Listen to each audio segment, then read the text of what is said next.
Baik, pada pertemuan hari ini Bapak akan membahas beberapa subjudul.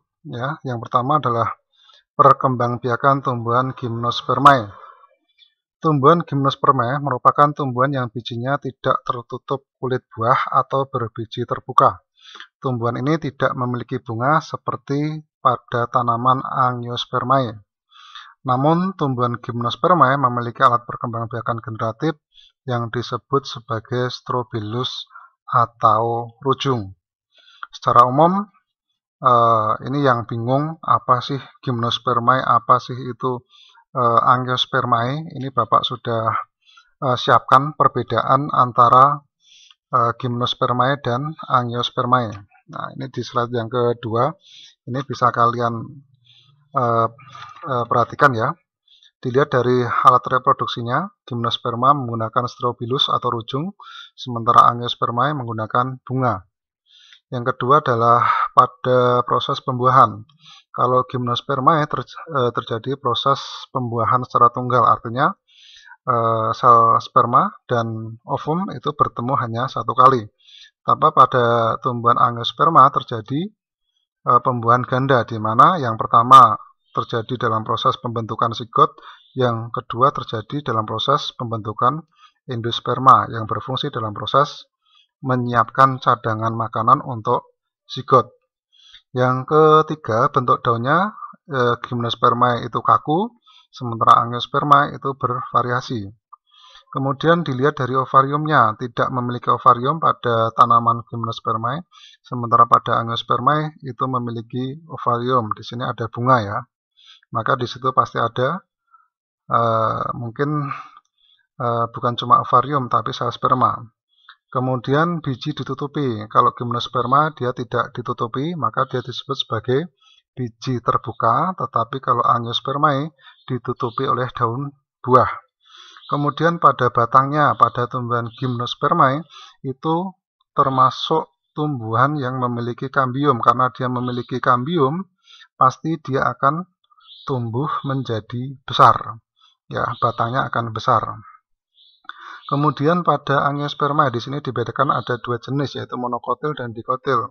Monokotil dia tidak berkambium, sementara dikotil dia berkambium.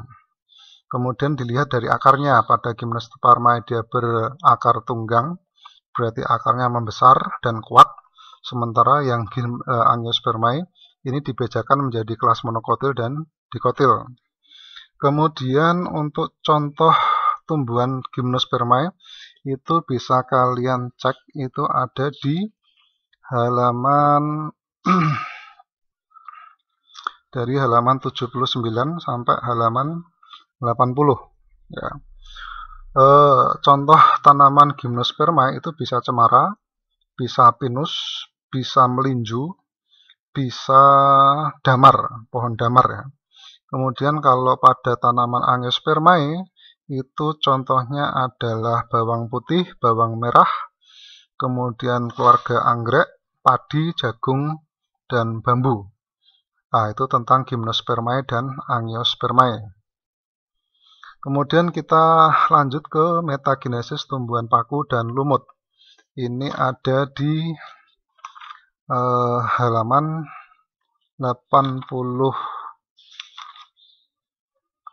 sampai halaman 85. Ya, metagenesis adalah pergeluran keturunan. Kenapa disebut metagenesis? Karena di situ ada pergiliran keturunan, perubahan ya. Jadi ada dua fase, yang pertama bisa fase sporofit, yang kedua adalah fase gametofit. Apa itu fase sporofit? Yaitu fase di mana dihasilkan spora. Sementara untuk fase gametofit adalah fase di mana dihasilkan ya sel gamet atau sel kelamin. Oke, Bapak tuntaskan dulu metagenesis untuk tanaman paku ya. Pertama spora.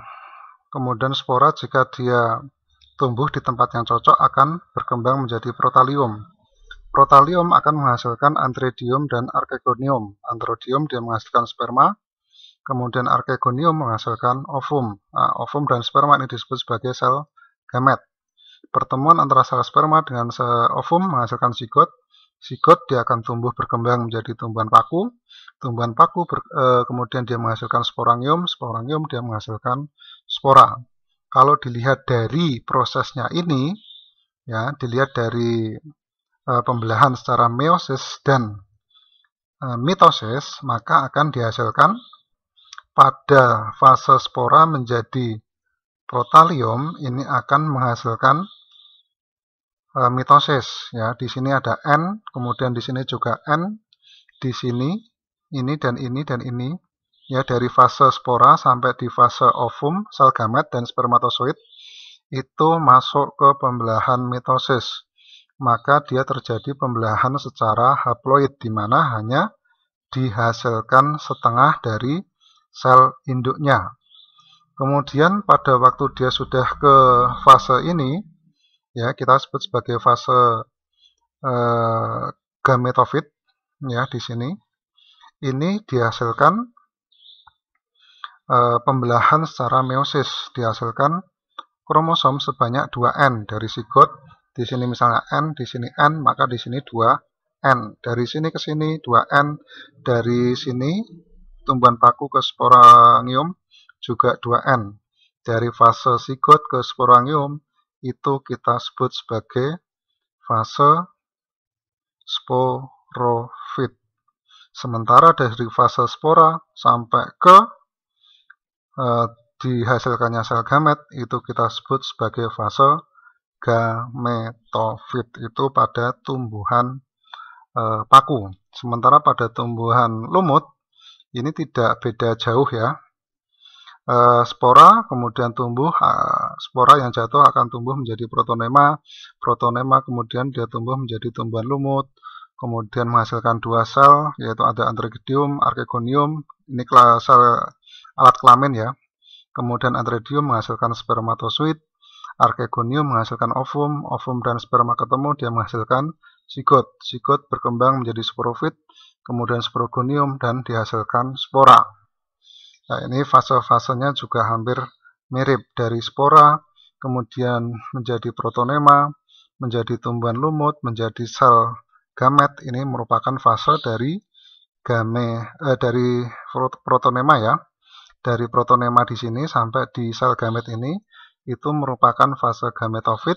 Sementara dari fase sporofit sampai spora itu merupakan fase sporofit. Nah, ini perbedaan mendasar pada metagenesis paku dan lumut. Dari yang pertama, spora pada tumbuhan paku yang jatuh ke tempat tanah yang cocok akan berkembang menjadi protalium. Sementara kalau pada tumbuhan lumut dia berubah menjadi protonema. Nah, itu dasarnya. Paling dasar perbedaan antara tanaman paku dan lumut.